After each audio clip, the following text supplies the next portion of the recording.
night, and he tells me what we do there, and no big deal, you know. And of course, that was going to be my first ever night shift. I had never worked at night before. I remember my first night, I was paranoid because the site where they sent me, it was it was at the airport, and we were watching the rent a cars. You know, there was like five rent a car companies that got together and made this consortium, and we used to check the rental agreements before, people would rent their cars, and we would check the VIN numbers and rental agreements and stuff like that, so they were good to go on the way out. But like I said, that night, uh, I was like there, I was like, gosh, we're responsible for all these cars, man, and dang, they're only paying us 4.35 an hour, and minimum wage was 4.25, so we were getting a whole 10 cents above minimum wage. I know, huh? Don't spend it all in one place. So I was paranoid. Everyone looked like a potential car thief to me. And what's funny is that rental car companies had these people, these drivers that would transport vehicles from one terminal to another. The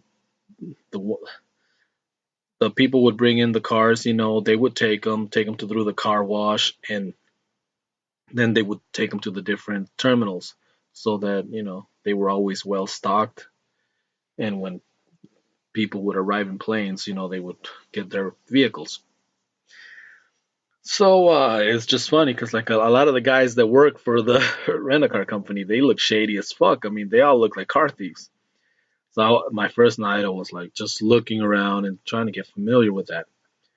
On the plus side, I was like, whoa, a lot of hot girls also used to work as drivers there, transporting vehicles from one place to another. So that was interesting. Need to say that's a story for another day. But it made the shift go by, and it made it fun, is what I meant to say. Uh, it was different times. Like I said, we used to drive all over the place. We used to take inventory of the vehicles at night, so that kept me in shape.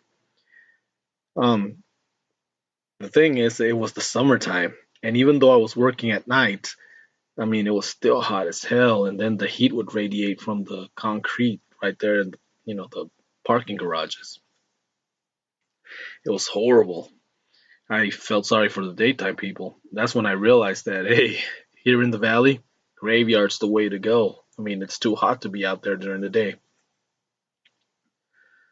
Oh man, as I'm telling you this, I'm going down memory lane because here you got 19-year-old Pato starting out in security, and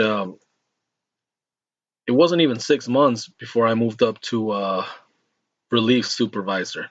And what had happened there, basically, I'm going like, what had happened is basically a lot of the older guys, the supervisors, were jumping ship. They were getting jobs with the rental car agencies directly, and I guess getting more money, a little bit better benefits, and why not, right? So that created an opening. So not even 6 months into security, and I'm a relief supervisor, and that meant a whole quarter an hour on those 2 days that I worked as a relief. And actually, it was 4 days, but they gave me this jacked up schedule where I had to work a one swing shift, uh, two graveyards, and 2 day shifts. I hated the day shifts. That was on the weekends. Saturday and Sunday, they had me working on days. I had like a Tuesday where I worked swing. That's the night that I usually get in trouble. Because, I mean, getting out at like 10 at night, and there was always all this stuff going around there. I mean, it was crazy, close to the airport. And like I said, them transporter girls were nothing but trouble. So I'm just that's as far as I'm gonna go on that. Um, but anyway, that was one of the things that it was fun back then. I mean, it was obviously 1993, so this is all pre 9/11. So it wasn't as regulated as it is. I mean, we drove around like maniacs. There was three cops out there, but they were like almost retirement age, and they were just, it was just a nice chill job for them. Whenever the city would bring in Evil Knievel, the motorcycle cops to do speed traps, they would warn us. They would be like, "Hey guys, be on your best behavior. We got outside company today." So I mean, we had a good relationship with them. It was fun times. I mean, and what else I can remember from when I first started doing this? Let's see. As a relief supervisor, I got to drive this beat up old Chevy Astro van, and we had to go fuel it up. And back then, there was no debit cards either. They didn't issue debit cards yet. They weren't as common. So most companies had accounts with different gas stations. Well, our company had an account with the gas station on 24th Street in Van Buren. Now, the thing about Van Buren Street back in 1993, man, that street was obviously populated by prostitutes everywhere. I mean, you drove through Van Buren back in the late 80s, early 90s. It was like something out of a Hollywood picture. A lot of those girls, especially, from 24th Street to 44th Street, that was like the high class ones. Some of them dressed like Vegas girls, the Vegas show girls. I mean, it was like crazy hot sexy outfits, because I mean that's what they were there for. And funny how they didn't bother them as much. And then of course 16th Street, what was it, 24th Street to 16th Street was a mixed match right there. 16th Street to 7th Street, good luck with that. And not all the girls were girls, you know what I'm saying. So it was a very colorful street back then. So when we used to go fuel the van, we used to take the long way, or the scenic route, as the OIC told us. You can take the scenic route back, like, and we drove from 24th Street to 44th Street, and go back to the airport through the Terminal 4 entrance. And this is before they had this little like light rail that they got, or monorail that they got going on there. There was no such thing back then. But anyway, that was one of those, I guess, crazy things about the city. That I guess they cleaned it up when they built the stadium, and you had the self-proclaimed toughest sheriff in America running around with his posse chasing him out because of crime and stuff.